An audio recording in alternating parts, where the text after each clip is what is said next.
Hello everyone. Right, yeah, tonight I just want to start with a little introduction because I didn't realise till I titled this show quite a lot of people don't know what Jacob's Ladder is, so you don't know what I'm talking about. This is referring to basically a conspiracy theory about Vietnam. And I've got a little thing here I can show you. Let's read the first paragraph of this. At the end of the movie Jacob's Ladder, the main character, Jacob Singer, has a talk with Michael, a chemist, who explains to him that the violent deaths of the soldiers in his battalion in Vietnam were caused by a drug-induced psychosis brought about by the hallucinogen BZ, or quinolindinyl benzylate. The drug was invented under the direction of the US government to maximize aggression of the soldiers, but it backfired when the unwitting human guinea pigs turned on one another. This is a classic conspiracy theory.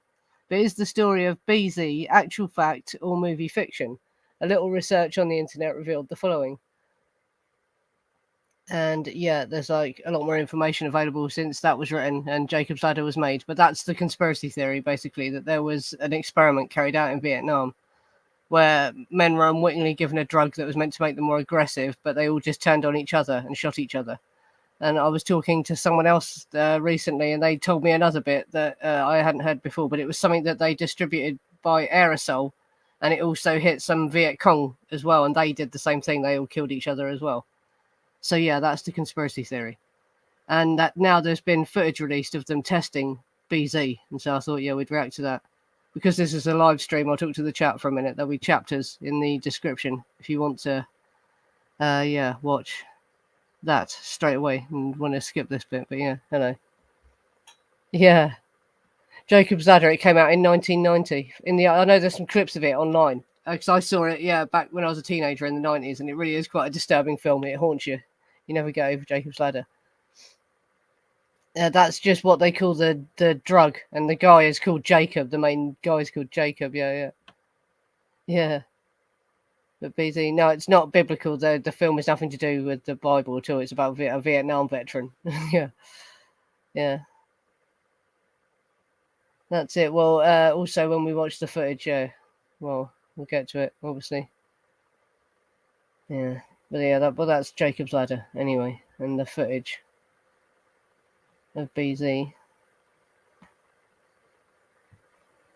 being tested. This is it.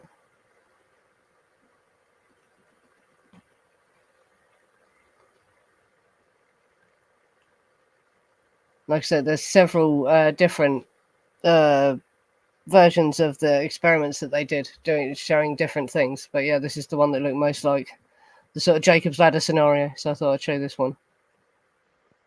The retaliatory strength of the armed forces has been enhanced by the development of a new incapacitating chemical agent and the munitions for its dissemination in the field.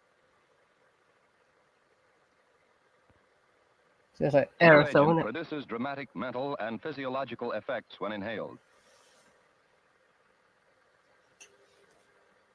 Several test series were conducted to determine the effects of the agent on ability to perform military tasks. Typical of the volunteer test subjects was an experienced non-commissioned officer. This is really similar to the LSD test that I did that was in the other stream that I did the field experiment about incapacitating agents being used. Perform fundamental military activities. His performances were in keeping with Army standards.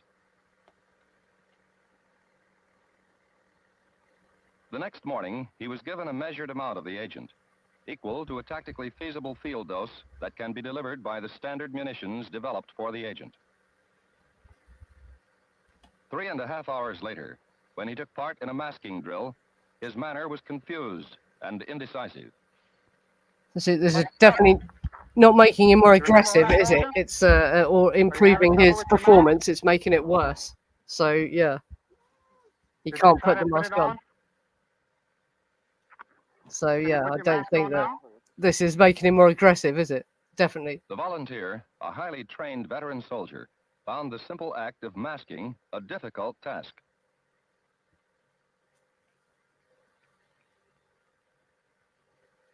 Six and a half hours after exposure time, the confused volunteer needed help as he attempted to traverse part of an obstacle course. At this point, hallucinations and other mental disturbances were evident. So, but he needs help to even walk in the Influenced right by an obvious direction. lack of purpose, the drugged volunteer made no effort to traverse the trail of tires. Uncharacteristically, So he pick him up, failed to look. follow instructions and chose the path of least resistance. And he just walks around him. At the series of horizontal bars, this well-disciplined soldier made no effort to go over them, but walked between them. There, he became completely preoccupied and indifferent. Further progress was out of the question.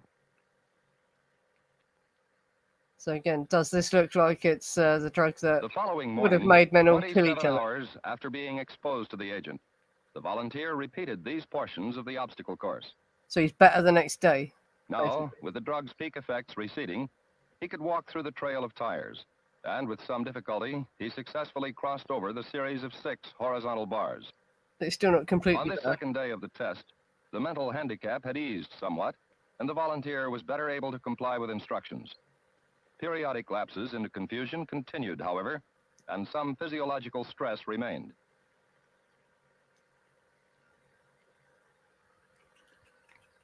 So as you can see, it's not really making them perform well, is it? It's doing the Another simple exercise on the first day of The the test opposite. required the volunteer to deliver a compass to an officer they're testing it stationed to only 30 yards incapacitate them. away. 7 hours after being drugged, he was unsteady and appeared uninterested and psychologically disorganized. Not make them more aggressive. Take the compass. Take the compass. Do you hear me all right? Do you understand me? Well, take the compass. Take your hand out of your pocket. Take your hand out of your pocket. Yes, take it He now. can't even obey basic tasks when he's on the drugs. So Yes, yeah, to this is Lieutenant Langford, not likely to Company be the CP. thing that made them all Go over there now. kill His each other, powers is it? of concentration and coordination greatly affected. The volunteer made an effort to perform his assigned task. Dropping the compass, he retrieved it only after considerable difficulty.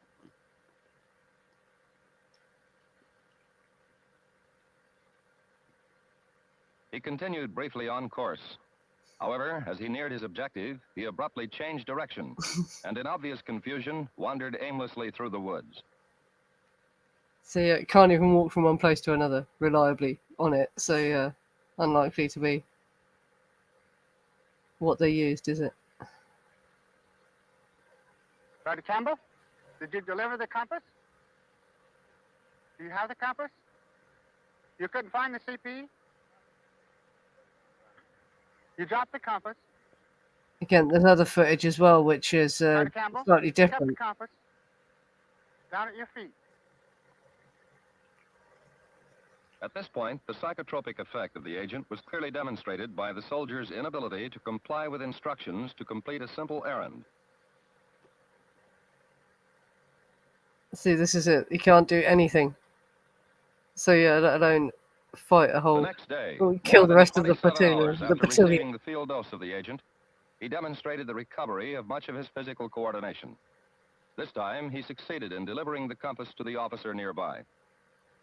So the next day he's better again then. Readily answering a sentry's challenge, he reported to the officer with military correctness, reflecting his training and experience. Given a verbal message to be delivered to the starting point, the volunteer started back. Because yeah, the whole point of On these his return trip, incapacitating mental agents was it confusion again took over. incapacitated And although people his without entire killing course them. was open to view, he was off on a tangent through the trees. So they've got to show that they're all Reorienting right. himself later, he ultimately reached his objective, but was unable to deliver the officer's message correctly. So he's still getting 1 week after being exposed to the drug at the beginning of the experiment, Sergeant Campbell and another volunteer were interviewed by the medical officer who had supervised the tests. How was it with you, Sergeant?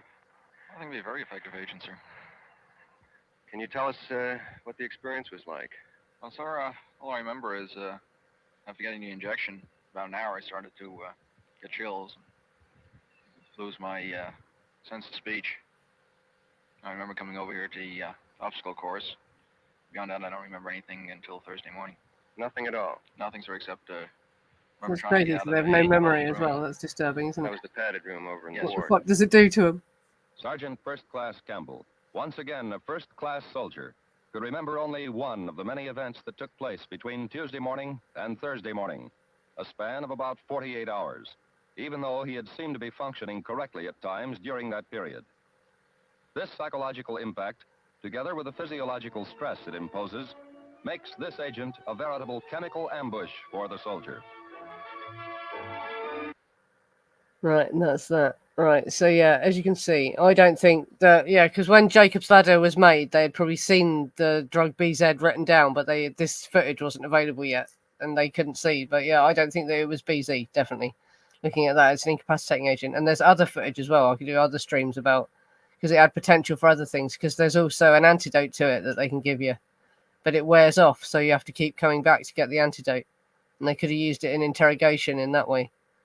And also it shows you, there's other tests where they give them higher doses and it shows you them getting muscle pain and restlessness and that, it's quite a nasty drug that they could use for interrogation purposes rather than, incapacitation maybe. But yeah, and another drug that gets discussed is scopolamine, which is the one they get from the nightshade plants like datura and jimson weed and belladonna. And I found another reason that they might have been interested in that because it contains atropine. And thumbnail there. Operation Red Hat, basically, I could do a whole stream just about this Operation Red Hat. It was basically an operation to remove and destroy containers of leaking sarin gas that were being stored by the US military in Okinawa after an incident in 1969. Then as they were moving the containers, a pallet disintegrated and a load of possibly leaking missiles dropped into the ship. Tim Gravely, one of the soldiers who helped to load the ships at Tengam Pier, still well remembers the sense of danger surrounding the project. Just in case there was a leak, they gave us large hypodermic needles to wear on our belts. We were supposed to hit ourselves in the leg, and the needle would shoot out, injecting medicine, he said in a recent interview. The syringes probably contained atropine, an antidote to nerve gas, and Gravely came close to using it on August the 25th, 1971, when a crane dropped 15 chemical rockets into a ship's hold. 5 or 6 guys jumped on my forklift and we drove off as fast as we could go to get off the pier. I didn't want to have to use those needles because they were so nasty looking, Gravely recalls. So they never had to use it. And somewhere here there's the photograph and you can just about see that they've got these pouches on their waist. Wait a sec.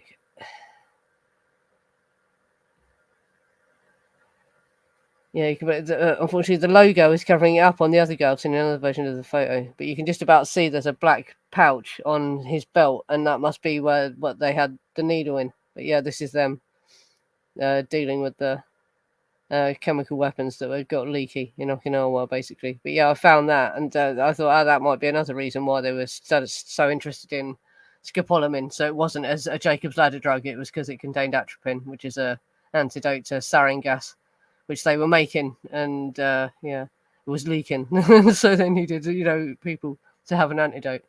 And yeah, that's really disturbing as well. That the place where that sarin gas was stored, they just had herds of goats walking around, and if the goats started dropping dead, then they'd know the sarin was leaking, shit like that. Really quite horrible. Yeah, and I also found out about another drug called JB-118 that I'm going to talk about as well. Yeah, just seeing what people are saying in the chat as well. People are saying PCP. That could possibly be one, couldn't it? Yeah, PCP and ketamine, but ketamine, again, I don't think it would make you that aggressive. But if they combined different drugs, if they tried to combine PCP with a hallucinogen, but scopolamine as well, like atropine, what it actually does to you. Like I've done that stream about Charles Watson taking belladonna, haven't I, which is actually jimson weed, or what they call datura now, and it's just another botanical name for the plant. And that he talks about the effects of that. That's another thing that messes you up and makes you unable to walk and stuff like that. So that's not a drug that you would give men to make them go and fight, is it? If they could, they can't fucking move when they've taken it, it's not likely to be the one, is it? So but this JB-118 is crazy. Yeah, I'll get to that in a minute. Just see what people are saying. Yeah, they might have been. I've never seen anything really confirming these things, though. It's all just rumours, isn't it? PC and ketamine were used in the field in Vietnam. I know they're supposed to have had LSD out there, aren't they? And heroin. It's known they were using heroin out there, isn't it? And acid. Yeah. You see, datura, it also messes up your limbs. It wouldn't make you... you wouldn't be able to do what these men are supposed to have done. They're supposed to have just gone crazy and sprayed bullets everywhere and killed everyone, but you wouldn't be able to even move that precisely if they'd given you that, you know. But yeah, that's it. That's what I was just saying. Yeah, Tex Watson. And if you read the arrest reports about and him talking to psychiatrists about how it affected him, he couldn't even fucking walk, let alone go and, you know. So that they wouldn't. I doubt that it was that either. But yeah, PCP is a possible one, isn't it? Mixed with another hallucinogen, or just amphetamines, just high doses of speed mixed with another hallucinogen to create the confusion or whatever. Yeah, that's it. I wonder if it is some kind of, I mean, the chemical name of it, I butchered it when I said it, but it's in that article. I'll make sure all these links are in the description so you can see it all. And that links you to loads of other documents, like the official documents that got released where they talk about it.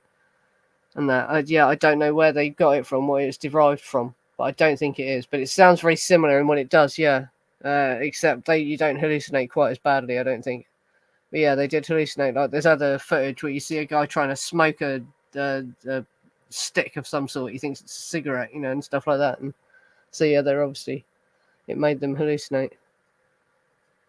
But yeah, the space drug. There's quite a lot to read out for this, but it gets pretty crazy. People should find this interesting because yeah, this is one that I didn't hear a lot about. And the only two places it's mentioned is the book Acid Dreams and Michael Hollingshead's biography. So I'm going to read out both of them to you. Basically, this is just what it says in. Right, is that right? Yes, that's it. This is what it says in Acid Dreams about it. Basically, Millbrook was psychedelic central for the whole East Coast. Like a magnet, it attracted illustrious visitors from all walks of life. The doors were always open, and people were constantly coming and going. One day, a NASA scientist named Steve Groff dropped by for a visit. Dr. Groff wanted to observe how Leary and his clan ran their sessions. They gave him some acid, and he in turn provided samples of a secret drug known only as JB-118, which the military had developed as an incapacitating agent, similar to the Army's BZ. This potent super hallucinogen simulated a kind of free fall, at the same time triggering bizarre visions. NASA reportedly gave hallucinogenic drugs to astronauts in training as a way of preparing them for the weightlessness of outer space. Excuse me.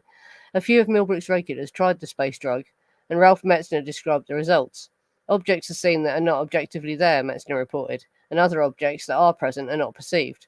For example, one subject saw a man sitting on a chair in the middle of the room and talked with him. When the subject walked close, the man and the chair disappeared. All of the subjects reported and were observed walking into doors or furniture which they had not seen. Sometimes the basis of hallucinations was clear, e.g. a coat on a bed would be seen as a small dog. In other instances, no such transformation seemed to underlie the hallucination. For example, one subject saw a friend of his the size of a 3-story building crawling around the garden on his hands and knees, eating the tops of trees. So yeah, that's just another crazy drug. And then in Michael Hollingshead's biography, he describes more how it affects you, basically. And a few more of them took it. And yeah, and this Michael Hollingshead guy is just crazy. It's, I haven't even got into his story yet, but this Michael Hollingshead basically is the guy who gave Timothy Leary LSD for the first time. And he's from County Durham in the UK. And yeah, and this is from his biography, basically, about, he was living at Millbrook and he was Timothy Leary's assistant at Harvard. He was close to Timothy Leary, basically. And this is his story about the NASA space drug. It is the sudden impact or the unexpected that causes so many bad trips on LSD, or any other drug for that matter, as I was to discover when I tried JB-118, the space drug, in an attempt to go as far as possible in mapping the Inner Hebrides. The connection with NASA, who were developing JB-118, came quite by chance. One morning, the telephone rang. It was Dr. Steve Groff calling from Miami. As staff hypnotist with NASA, he was interested in the use of psychedelic substances in connection with astronaut training. He had just come from the Space Center and told me that all the astronauts had taken LSD to prepare themselves for weightlessness and disorientation due to the lack of external coordinates from which to take their bearing. Could he come to Millbrook for a session to see how we were administering LSD? Could he examine for himself our claims to have joyful experiences with LSD, a claim in direct contradiction to the results of the sessions taken in clinical psychiatry surroundings. Of course, I said. Groff arrived, and I ran the session for him. During the session, he played the Beatles' A Hard Day's Night so many times that I, as a guide, felt it truly was a hard day's night. Then, after he was saturated with music, we took a walk on the lawn. He told me how he had been in the Olympic skydiving team and that the LSD experience had certain similarities with a freefall from an airplane. After describing his skydiving exploits in some detail, he suggested we go to Poughkeepsie Airport to rent a plane. It was easier than I expected. At the airport, he presented his Hertz Hertz rent-a-plane card and his flight license, and within minutes, a small Cessna had been put at his disposal, and we were airborne. As we had no maps, we followed the winding road to Millbrook and flew towards the turreted house where apparently minuscule Tibetan flags fluttered. By this time, there were people up on the roof and some on the veranda, and we were 4,000 feet high, physically, and higher still, metaphysically, when Groff began to zoom within 20 feet of the roof before shooting back into the sky. We did this about a dozen times and enjoyed seeing friends waving up at us. It was a strange, visceral experience, like going on a huge roller coaster on Coney Island. I felt no fear, but enormous elation, and was disappointed when, after half an hour, Groff returned the plane to the airport. Over lunch, Dr. Groff told me of his friend Jim Arenda, a former world champion skydiver. If anyone would appreciate a session, it was Jim. And 3 days later, Jim arrived, 26, handsome, dynamic, all-American in appearance, but with an un-American interest in astrology. Jim brought along a movie of himself skydiving, and we showed it to him backwards during his session by bouncing the images off a mirror. He was stunned at the correlation between the memories of actual flights and the heights reached during his session, and he stayed on at Millbrook to repeat the experience many times. The links made through Dr. Groff with NASA resulted in us obtaining some JB-118, that space drug officially on the secrets list. Dick and I volunteered to try it and remarked that it looked as if we were becoming guinea pigs for NASA and the CIA. We went to the recording room, and when Dick sat down on the couch, I took up the lotus position on the floor. We ingested the drug and waited for the slight change in body metabolism one associates with LSD.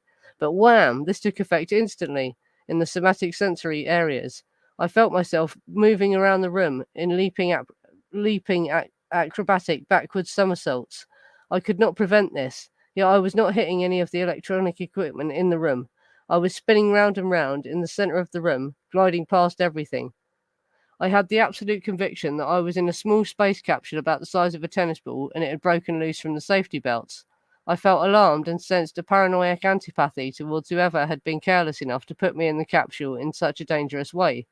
Suddenly a door in the capsule opened, and whoosh, I was sucked out and down towards the atmosphere, hurtling down an air corridor, free-falling, able to move any way but upwards. Observers said that all the time I was spread-eagled on the floor, lying on my stomach. But I remember a horrific sensation, and suddenly there was a lurch, and I stood up. It seemed my parachute had opened just a foot before I hit the Earth's surface. Yeah, it had broken my fall. I wanted to fly again, and I was a crow. I started to caw and flap my arms. Caw, caw. My eyes were tightly closed, and I knew what it was to be a bird. I started to hop around the house, pegged my way downstairs into the dining room. With my eyes still tightly shut, I touched the people to see who they were, let my black feathered wings brush over human faces, and still I didn't bump into anything. With my eyes closed, I steered my way through the house several times, through doors, through corridors, and through passages. Eventually, I was coaxed back upstairs with a piece of bread as bait, and I nested militantly until I finally evolved back into a man and came round. The whole trip had lasted 3 hours. Dick had sat on the couch for the duration of the trip. He told me his experience was fantastic.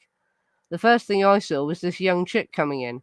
She was beautiful with long dark hair, and she had a glass in her hand and asked me if I would like some grape juice. I said yes. She put a glass on the floor and proceeded to fill it with grape juice until it overflowed, and then a thick red trickle of grape juice moved across the floor, up the side of the opposite wall, along the ceiling, down the wall near me, onto the floor again, and towards the couch. I had to get up as it threatened to pass over me. I managed to avoid it, and it got back into the glass. It was utterly real. I agreed. This JB-118 drug made hallucinations palpably real. LSD gave a sense of bliss and oneness with life. JB-118 was a solid slab of hallucinatory experience that offered nothing for the traveller to bring back to the real world. Even more extraordinary, if we indulge our empirical prejudices for one moment, was the experience of Alan Eager and Arnie Hendon on the space drug. They went on an identical trip and were aware of doing so all the time. Like me, they were pulled into the vacuum of space and moved freely above the blue curvature of the Earth. They saw a little dot approaching them and noticed when it came closer that it was a spacecraft with the hammer and sickle on the side. As it floated towards them, they clung to the side and saw 2 Russian cosmonauts inside the craft. The men saw Arnie and Alan and seemed frightened. So agitated did they become that Arnie and Alan decided to float away on their own, and eventually they returned to Earth in Millbrook. Next day, March 19th, 1965, it was reported that the Soviet Voskhod 2, containing cosmonauts Pavel Belev and Alexei Leonov, had encountered difficulties in re-entry. On their first attempt to do so, the automatic re-entry system failed and the Voskhod 2 pilots had to make an extra orbit and then bring the spacecraft back to Earth themselves. This change in the landing site meant a long wait in the winter cold before the rescue helicopters located them. As few of us at Millbrook took much interest in current news, it is doubtful if either Arnie or Alan had heard of this flight. They were sure they had not read about it prior to taking the space drug, and firmly maintained that the delay in re-entry had been caused by the panic of the cosmonauts seeing them. We await confirmation from the Soviet Union. Alan and Arnie were to take another sort of trip, this time through the heartlands of America. Right, and I just want to pause there for a minute to show this article, because that sounds absolutely crazy, right? So these guys at Millbrook, Timothy Lew's house, took this JB-118, and they claimed that they shot up into space, and they saw a Russian craft, and they clung to the side of the craft, and it freaked out the cosmonauts. So I had to look into that to see if that... And the dates, he's got the dates right, the dates add up, right? This is the actual cosmonauts. This article, and yeah, I'll just get down to the relevant bit.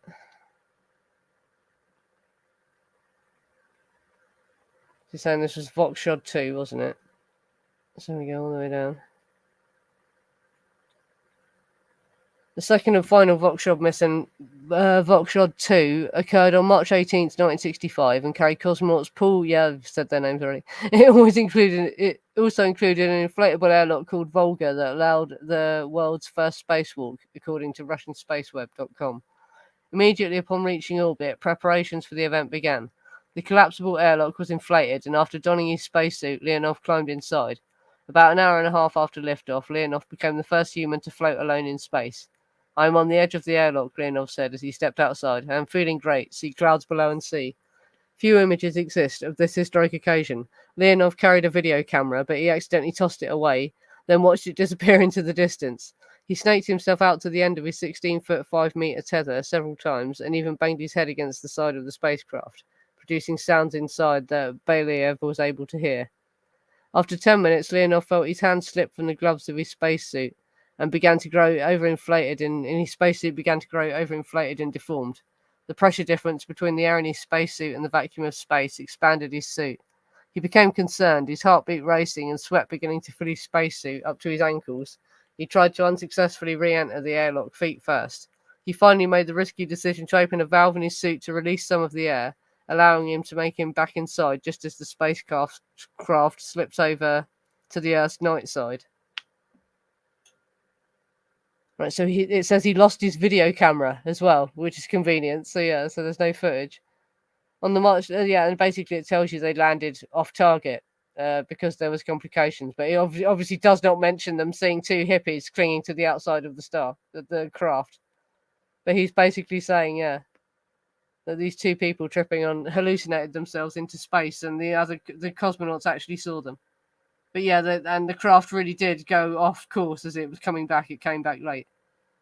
So yeah, I had to look into that. And that's just to give you a break in that because yeah, he goes on more about taking drugs. This guy's drug history is absolutely mental.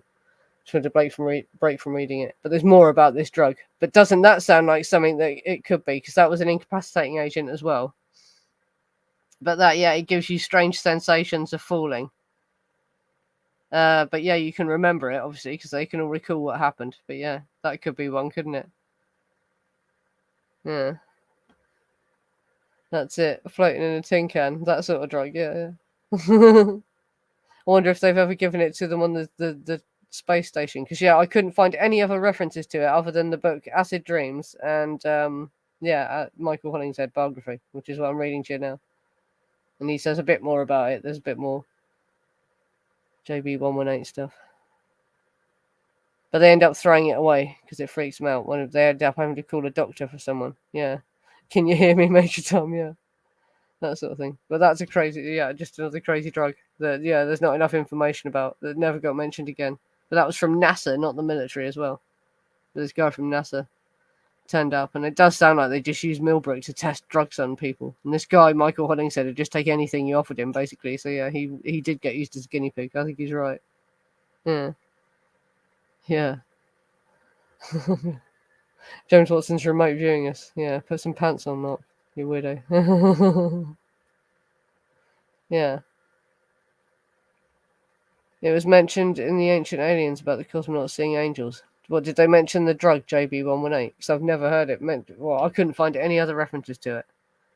Right, and I'll get on with reading it out because there's a tiny bit more. No, wrong thing. That's the one. In New York, we set up a centre in a large townhouse with a full working theatre in the basement and bought a room full of divers, musical instruments, and opened another chapter in the history of psychedelia. In reaction to the programmed existence at Millbrook, a constant party developed which continued non-stop for months. Many of the Millbrook tribe would visit us on their days off to play and learn. After a while, we got restless. There were too many people around and it got repetitious and dull. We decided to take a trip. It was very cold in New York. I was shooting a lot of DMT at that time, as a smoking form had not yet been discovered. Arnie, Kathy, Simba, the Siamese cat and me, plus guitar, soprano sax, pocket coronet, phono records and psychedelic magic kit, and a suitcase of drugs piled into the White Alpha and headed for warmer territory. The I Ching might have suggested it, I think. The total picture we gave freaked out every cop in south of Mason-Dixon line, and we were busted every time Arnie drove. From the driving seat, that is. We all drove at once, which can be very tricky sometimes, but taking a trip while tripping is another trip, if you know what I mean.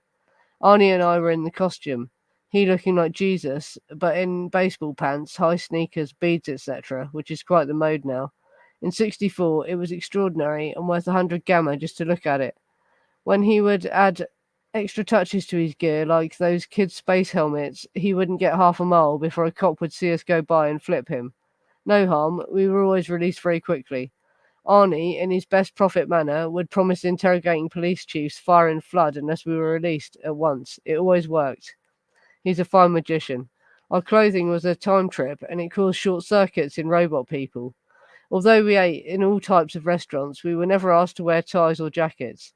Mainly, I think, because it never occurred to them. It would have been like asking an Eskimo to wear a tie. After a few days travelling, we had it worked out pretty well. Anything we needed from the establishment would be gotten by Kathy, as she had a fairly straight appearance.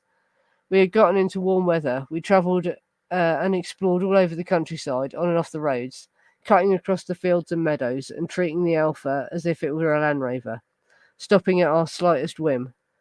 Antique stores, underground caverns, far out little towns with one gas pump at the man cranked, little stores that sold penny candy in glass jars and had spittoons that were used.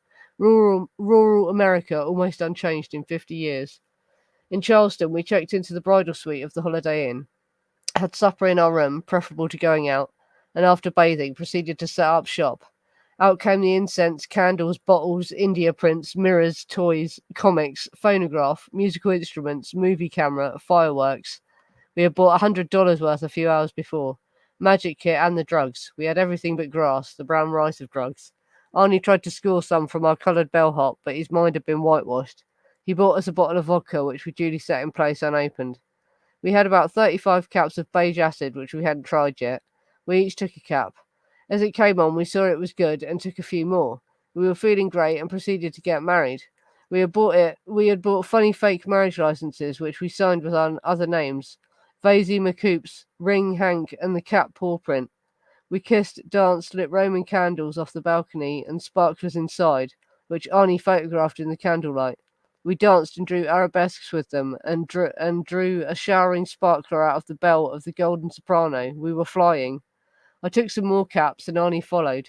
We were travelling very fast now. The speed of sound, all motion is relative. At least, again we took some more of the caps, and now it really started to move. We were at a rate that it was so glorious that we decided to add a little JB-118 to it. Don't even know what that is. I went into the hall and got some coke, and insisted on putting a normal dose in a glass. Overcome, we poured 3/4 of a bottle of JB-118 into the glass and drank. Suddenly, violently, and with a sickening lurch, we were moving faster than light. I fell back on the bed and had a vision of a Roman Etruscan warrior holding a sword to my stomach, and it was no vision. I knew it was real. We had poisoned ourselves. Death was here, real death. I remembered and gave in, surrendering to it. A pain lanced through my right side, and my convulsive gasps stopped. Blackness, and then pinpoints of light and the Stygian dark. I realized the lights were stars, and we were moving through the very edge of our solar system at some unknown speed, but without the feeling of movement. Then to the front of my mind, I sensed an alien intelligence. Curious, I probed further, trying to contact it. When it started, a mind probe in an area, if thought empty of life, it tripped every alarm in my nervous system and body. I could feel my body on Earth panicking, ready to explode with terror. I had to withdraw the mind probe and take care of my terror-struck Earth body. My mind came, and carefully, slowly, I began to turn off the alarms and unlock the muscles, sinews, and nerves calmed and soothed the glands, and got my body back to normal. As I was working, I realized through visions in another part of my mind that all of us on Earth were remnants of other races and civilizations from various solar systems, seeded into Earth bodies for reasons not yet revealed. I had been from this solar system originally and had been a galactic ambassador, quite used to dealing with other cultures. Arnie was not of this universe originally, and I vaguely saw his shape as it had been, huge, swift, and somehow feline, 15 feet tall, 5 tons, and covered with golden fur. I opened my eyes, candlelight flickered, and the Holiday Inn took shape. Then a silent screaming came into my mind. It was on the edge of sanity, driven there by fear. It was Arnie the Great, the prophet magician, seer, artist. Arnie was flipping out. I tried to lock my mind onto his, but he was so frightened. His mind was like a greasy jello. I couldn't hold on, so I followed, and when it would stop for an instant, I would hover and try and coax him back. It would have been all right, but Kathy didn't understand. She was trying to help vocally, and every sonic vibration only drove him further out. It was horrible. Arnie was moaning and flickering in and out of reality, sanity, pain, and dimension. I finally took Kathy to the next room and made her promise to remain silent, but she has a very strong mind.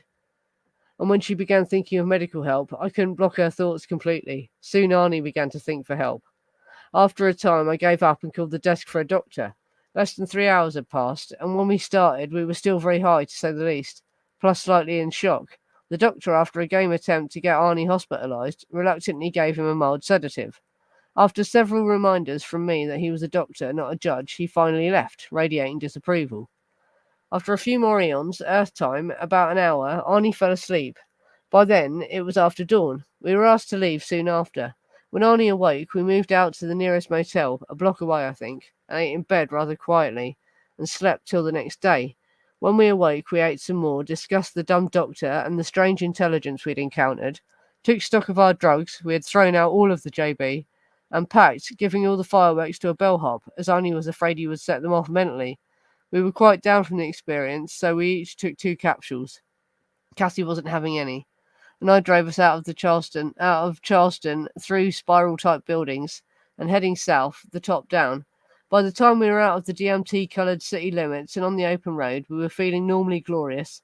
The car purred, the cat slept, and the overhead, the most tremendous white thunderhead in a purple-rose sky, formed a glorious pane into earth, and the future we sped into the technicolor southern dusk.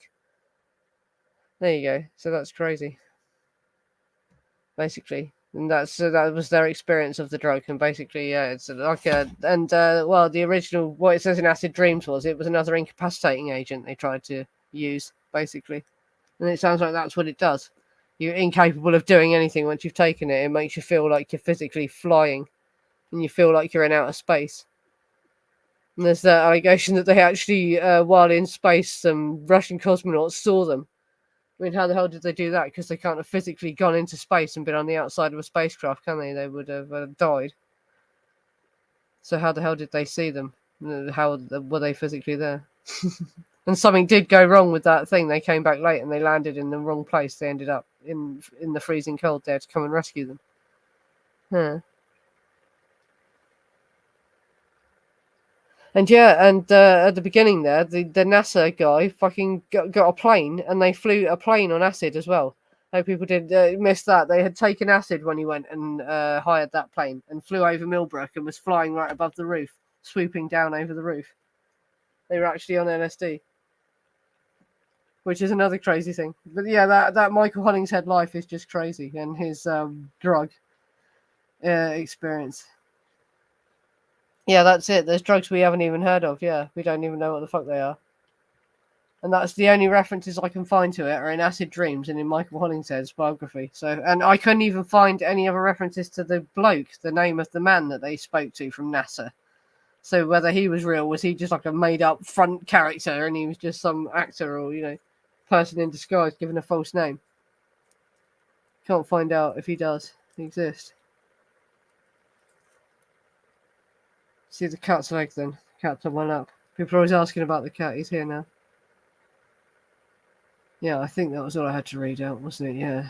And I showed you the thing about the cosmonauts, didn't I? Yeah. The source for that's Michael Hollingshead's biography. It's called The Man Who Turned on the World, and it is on archive.org. It's a really rare book. It's hard to find, but it is actually on archive.org. And when you read it, you understand why it's so hard to find, because it does make it seem quite obvious that these people were being given drugs and it was all a test, you know. They were being used as guinea pigs.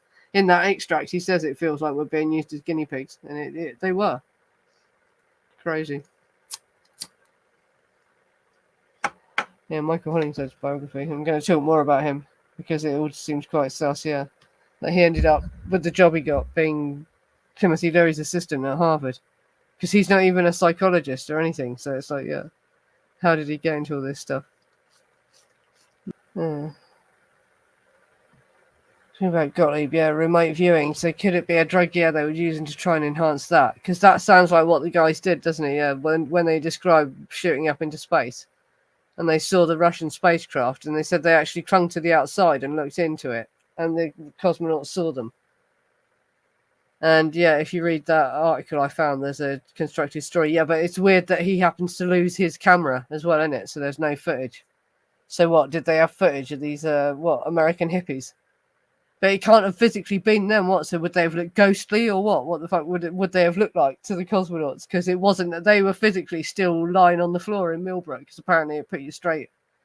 Because he talks about feeling like he was being thrown all over the room, but he says actually the whole time he was just laid spread-eagled on the floor.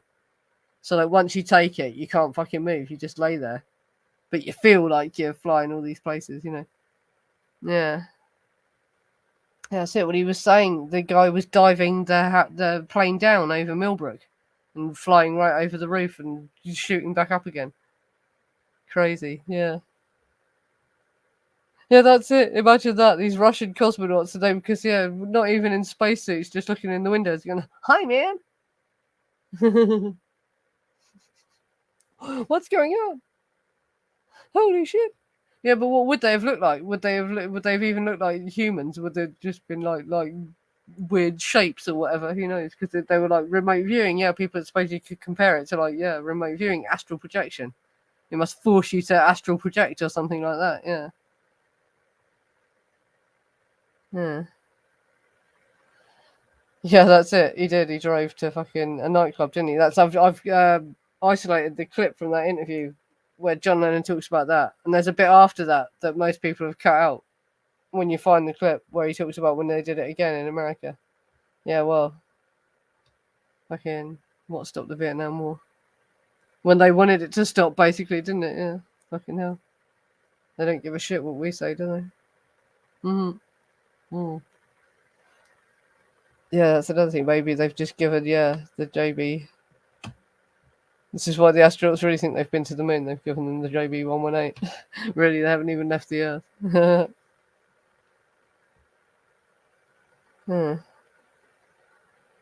That's it. Yeah, the counterculture is the psyop, isn't it? Is a psyop.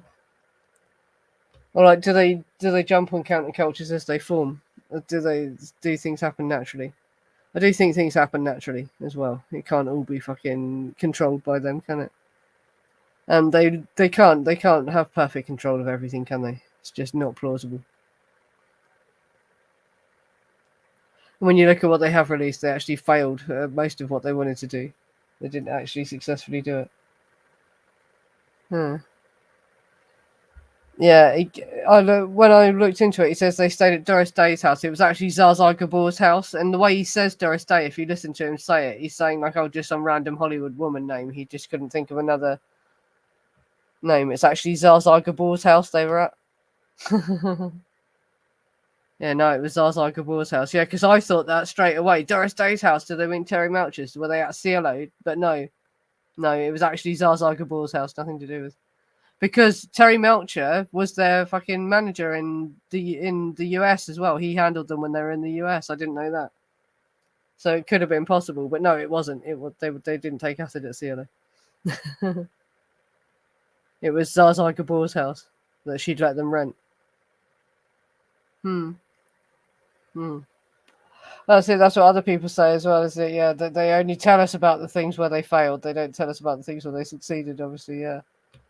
And there's a lot of stuff like now about the music industry. If I just heard something new about the rap music industry as well. Fucking do you realize the guys who own the rap music industry also own the prisons? So that's why it's there's footage of interviews with rappers saying they get paid more if they write songs about violence and drugs than if they write songs about other subjects. And there was some interview with some old white guy sitting there, and I knew the name of all the record company names he was dropping. It was the ones that belonged to like Dr. Dre and that. I was never into rap music, but a lot of my friends were, and like he was a big name and that. And this old white guy bought his record companies. So like these guys all got them in Cypress Hill. He must have heard of Cypress Hill. He was the guy who did Cypress Hill. And this old white guy sitting there saying, "Yeah, we bought Death Row, we bought this," and all these record companies. I recognise them as the names of the record companies of these rappers that all my friends used to listen to. And we're all fucking white, you know what I mean? These ones, so it wasn't just black kids that influenced this rap music. It influences fucking everyone, all the young men, young rebellious blokes. It's crazy. Yeah, Death Row Records. I saw it the other night. Yeah, the guy that owns that bought it now. Some old white dude, basically, and yeah, probably owns a load of prisons as well, and that's why they make all these hits to the bong. That was the song that all my mates liked, but it encouraged you to do drugs, didn't it? As well, yeah, that's the other thing. All these records, yeah, and basically, the same guys that encouraged them to make these songs about drugs and violence also in the prisons that these kids are going to end up in if they act like the fucking records tell them to. Yeah, that's it. I live on the Isle of Wight, which is a small, you would call it rural place. They all listen to gangster rap, small farm towns. Everyone listens to it. And does it have fucking? I think it does have an effect. I think it does, really, doesn't it? Really, you can't deny that it does. That's it. Mm-hmm.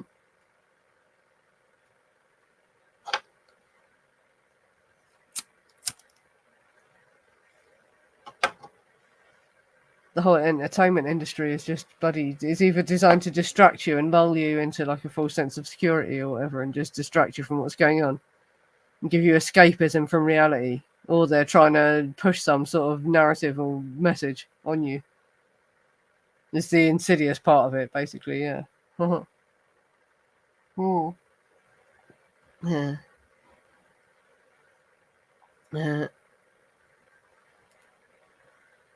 Yeah, well, this has been going for 50 minutes now, so I might stop and go to an after show. I think that went quite well. That's it. I got out everything I wanted to read. Yeah, I wanted to get that JB-118 drug out there, talking about the effects of that and what that is like. But again, from the effects of it they described, fucking as soon as you're given it, you fucking fall on your back or on your stomach and you can't move. So again, that is unlikely to be what they used. Yeah, I think PCP mixed with some other hallucinogen maybe might do what the conspiracy theory describes, make them all just stand around and they're hallucinating so wildly they just shoot each other. That's it. Oh, and you've been awake the whole stream, yeah. Oh, I feel rough as well. I've just got a cold though. You've got lupus, haven't you, God? Yeah, but no, I've been doing overtime at work, so I've been quite tired. That's why I've been like running out of steam on my streams. Yeah, that's it. That's what I'll do. I'll end this now and give me a minute and I'll do an after show. So yeah, thanks for coming everyone. And I'll do a Thursday stream as well, so I'll see you Thursday. If you're not coming to the after show. And next Sunday I'll do something. Don't know what yet, but yeah.